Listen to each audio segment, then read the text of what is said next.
Привет, это не кликбейт, и через несколько секунд я действительно расскажу эту историю, тайм-код где-то вот здесь, которая шокировала некоторых моих знакомых. А в конце видео расскажу, как работать в наушниках и какие-то свои принципы. Вообще, комментарии по поводу сведения в наушниках есть от очень многих звукорежиссеров. Илья Лукашев, Андрей Мклис, да чего перечислять, вы сами наверняка все видели и знаете. Конечно, чаще говорят про сведение, а я сегодня хочу задрать планку до мастеринга.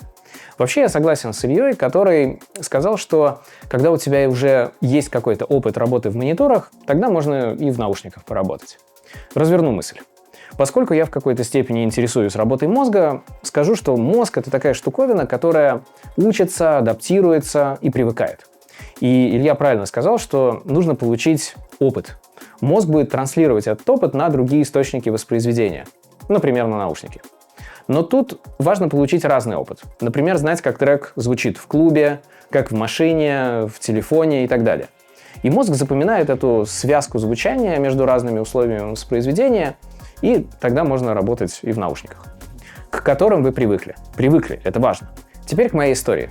У меня совсем недавно вышел сольник. Это EP-шка из 4 треков.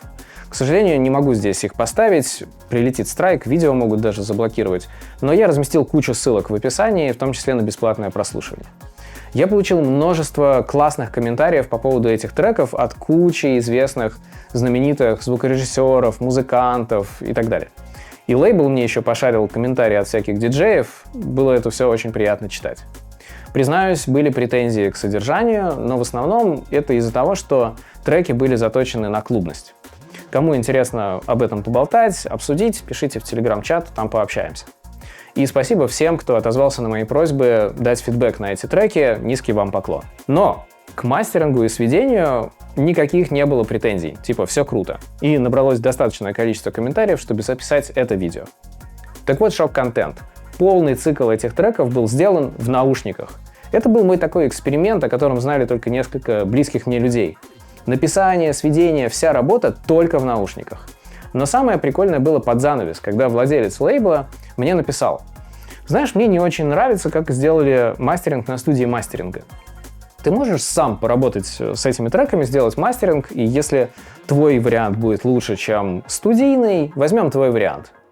Я, кстати, об этой просьбе лейбла написал в своем телеграм-чате тогда, но, правда, без подробностей. Честно, я офигел от такого предложения, но согласился. И сделал. И тоже в наушниках, конечно. Я ни разу не включил мониторные колонки. Подумал, что если начал, нужно идти до конца и потом записать об этом вот это видео. И через несколько дней раздумий Алан выбрал мой вариант мастеринга, о чем написано на странице релиза вот здесь. Так что все, что вы слышите от начала и до конца, сделано вот на этой паре наушников. Правда, с использованием RealPhones. Хотя, конечно, я чекал звучание на шит-контроле в машине и на такой старой подсевшей Bluetooth колонке. Теперь о том, как я это сделал и как вообще работать в наушниках. Первое — опыт. Дофига опыта. Его можно получить довольно быстро, но я уже 25 лет пишу музыку и действительно хорошо знаю, как музыка транслируется на клубный звук, в наушники, вкладыши и прочее. В начале этого видео я уже говорил про привычки, не буду повторяться. Второе — референсы. Я очень часто сверялся, причем на всех этапах. Я даже смотрел на анализаторах референсы по мастерингу. Брал вавки треков популярных студий, где точно был уверен в том, что там заморочились с мастерингом, и смотрел, как там вот у них все сделано. Третье — технологии и помощники. Здесь я про RealPhones в первую очередь. Классно и звук в наушниках поправить, и чекнуть, как трек звучит в разных помещениях и аппаратуре. Эмуляции. Вообще, при работе в наушниках нужно помнить одно очень супер важное. В наушниках левое ухо слышит только левый канал, а правое только правый. А в мониторных колонках вы слышите звуковое пространство, то есть уши слышат и противоположные каналы тоже. Если ваш трек будут слушать только в наушниках, можно и писать в наушниках.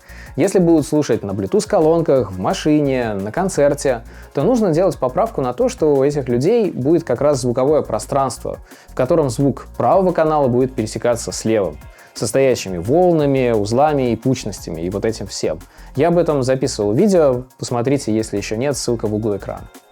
Также к третьему пункту я отнесу, наверное, всякие плагины, хотя тут ничего особенного. Практически любой эквалайзер, любой спектральный компрессор, любой мультибенд-лимитер, сатуратор по вкусу, ну и обычный бесплатный анализатор TDR Prism. Он, кстати, правда хорош, максимально рекомендую. Пишите в комментарии, если хотите побольше от меня видеть видосов про сведение и мастеринг. А на этой ноте я, пожалуй, закончу эту небольшую заметку.